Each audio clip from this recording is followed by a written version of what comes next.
chaîne de la diaspora congolaise. Maintenant, la parole au modérateur en exercice de la dynamique de l'opposition, l'honorable Gilbert Kiakoussi. Déclaration de la dynamique de l'opposition relative aux travaux du dialogue global et inclusif du Centre interdiocésain de Kinshasa. À la demande insistante du Rassemblement des forces politiques et sociales acquises au changement, il s'est ouvert le 8 décembre 2016 à Kinshasa un forum national inclusif mettant en négociation directe d'une part les forces politiques et sociales ayant participé au dialogue de la Cité de l'Union africaine et d'autre part celles qui n'y avaient pas participé. Ces négociations sont conduites sous la sage médiation de la Conférence épiscopale nationale du Congo, la CENCO. Grâce à l'ample entre-gens des évêques, les acteurs politiques congolais de la majorité et de l'opposition se sont mis à l'écoute les uns les autres. Elles se parlent. La dynamique de l'opposition tient à rendre un hommage mérité aux princes des églises pour le grand travail qu'ils abattent. Elle réitère aussi ses remerciements à son Excellence, M. Étienne Tshisekedi Wamulumba, président du Conseil des sages du Rassemblement, dont l'aura politique et l'autorité morale continuent d'accompagner les participants au dialogue. Au bout de 3 laborieuses semaines d'intenses négociations, ces discussions ont abouti à la conclusion de l'accord global et inclusif dit de la Saint-Sylvestre. La dynamique de l'opposition vous présente ci-dessus les grands résultats de ces pourparlers. Au-delà des conclusions du dialogue inclusif, la présente déclaration esquisse aussi les perspectives politiques à court terme du pays, s'appuyant sur les grandes lignes de discussion en cours sur l'arrangement particulier annexe à l'accord global et inclusif du 31 décembre dernier. De manière générale, les concertations au Centre interdiocésain ont donné clairement suite aux revendications formulées de longue date par la dynamique de l'opposition et le Rassemblement relatives au respect de la Constitution et l'urgence de la tenue des élections en vue d'une alternance démocratique dans notre pays. Revendications brillamment défendues par l'équipe des négociateurs du Rassemblement à laquelle nous rendons un vibrant hommage. Repris dans l'accord global inclusif du 31 décembre 2016, les grands résultats auxquels nous sommes parvenus lors des négociations de la dernière chance se résument comme ci-dessus. S'agissant 1. du respect de la Constitution, petit a, les parties prenantes se sont engagées à respecter la Constitution du 18 février 2006. À cet effet, elles ont collectivement convenu de n'entreprendre ni de soutenir aucune initiative de révision ou de changement de la Constitution. B.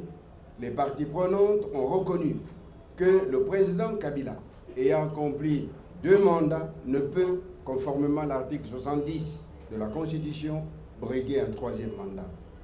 2. Des institutions et de leur fonctionnement pendant la période préélectorale et électorale. Petit a.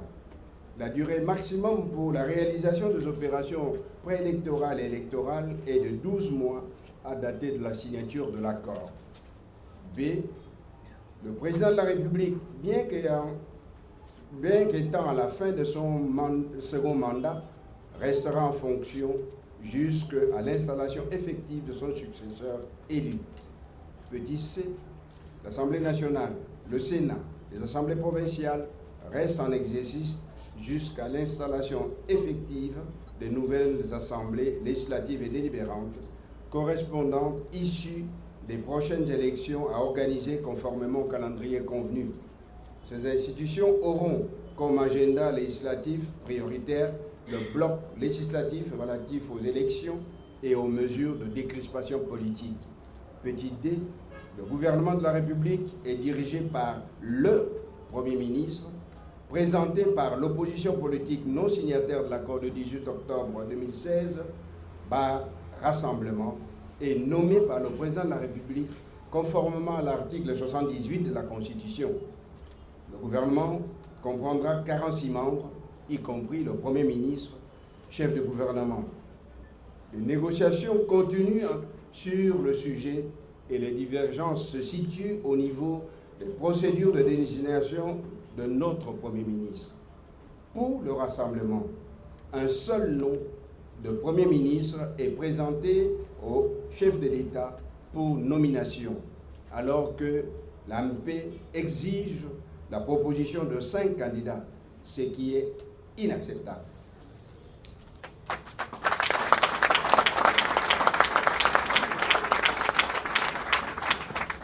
La répartition des portefeuilles ministériels revenant aux deux parties prenantes reste encore en cours de discussion. 3. Du processus électoral. Petit a, les parties prenantes se sont accordées pour une refonte totale du fichier électoral et l'évaluation, au moins une fois tous les 2 mois, de l'opération de l'enrôlement des électeurs en cours. Petit b, les parties prenantes ont aussi convenu de l'organisation des élections présidentielles, législatives nationales et provinciales, au plus tard en décembre 2017. Petit c, les parties prenantes ont également convenu de l'organisation d'élections locales, municipales et urbaines en 2018.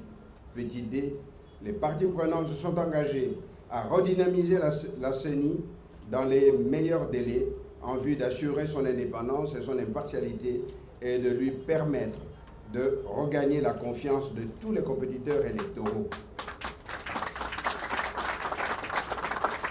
Dans ce cadre, il a été convenu que la majorité présidentielle, l'opposition politique et la société civile, dont sont issus les membres actuels de la CENI et qui le désirent, sont libres de procéder, dans les délais de 14 jours à dater de la signature de l'accord global et inclusif, au remplacement de leurs délégués conformément à la loi en la matière. Petit e, les parties prenantes ont pris acte de la fin du mandat des membres du Conseil supérieur de l'audiovisuel et de la communication, c'est SAC. Elles se sont accordées sur la désignation dans un délai de 14 jours à compter de la signature de l'accord global inclusif de ces nouveaux membres dans le respect de l'inclusivité et conformément à la loi organique portant organisation et son fonctionnement. Il y a lieu de noter que les parties prenantes dans ces deux institutions ont déjà notifié les leurs des changements de personnel qu'elles souhaitent faire. Point 4. De la décrispation politique. Petit a, les parties prenantes à l'accord ont pris acte de la mise sur pied effective d'une commission des hauts magistrats pour un examen minutieux des dossiers des prisonniers politiques et d'opinion, des bénéficiaires de la dernière loi d'amnistie, mais qui ne sont pas encore libérés, des exilés et des réfugiés politiques. Petit b, les parties prenantes ont pris acte avec satisfaction du dénouement heureux des cas de messieurs Boussa Nyamoussi, Lumbala, Anzuluni et Monidei. C, les parties prenantes ont demandé à la commission des hauts magistrats de rendre au bénéfice des messieurs Bangaya Moukwe et Bonekoube une mesure de libération pure et simple, pour autant qu'ils soient déjà bénéficiaires d'une loi d'amnistie. Petit d, les parties prenantes ont demandé à la CENCO, petit i, de prendre des initiatives en vue d'une solution appropriée et satisfaisante en ce qui concerne le cas de Diomine Dongala. Et petit i, de poursuivre des bons offices auprès de toutes les autorités concernées pour le suivi et la résolution effective des cas de M. Moïse Katumbi et Jean-Claude Mouyambo. En dépit du retour du président Roger Lumbala, que nous saluons, tous les autres cas signalés ici haut n'ont pas encore connu un début d'exécution. Point 5. Du mécanisme de suivi de l'accord politique et du processus électoral. Petit a, les parties prenantes ont convenu de la mise en place d'une institution d'appui à la démocratie chargée du suivi de la mise en œuvre de l'accord conclu entre elles. dénommé Conseil national de suivi de l'accord et du processus électoral, CNSA, institut constitué de 28 membres, y compris la CENCO. Petit b, la SNSA a 2 organes. La plénière et un bureau.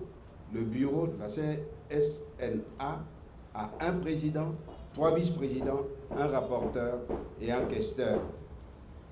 La CNSA est dirigée par le président du Conseil des sages du Rassemblement. La SNSA a pour mission de veiller au respect de l'accord politique par tous les animateurs des institutions et d'assurer le suivi, ainsi que l'évaluation de sa mise en œuvre en vue de garantir l'organisation des élections crédibles, transparentes et apaisées. Les modalités pratiques de la mise en œuvre des principes énoncés dans l'accord global inclusif sont déterminées par un arrangement particulier faisant partie intégrante de l'accord. Les négociations relatives au dit arrangement particulier devraient se terminer incessamment, ce qui ouvrira la voie à l'application effective de l'accord, y compris la nomination de l'exécutif national de la transition dans les meilleurs délais. La dynamique de l'opposition demande au peuple congolais de rester vigilant et engagé, de suivre de près l'évolution de la situation politique dans les prochains mois. La haute direction de la dynamique appelle au sens élevé de la responsabilité du patriotisme de l'ensemble de la classe politique nationale.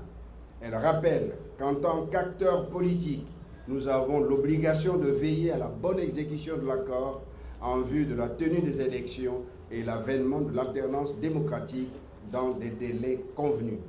Que Dieu bénisse la République démocratique du Congo et son vaillant peuple. Je vous remercie.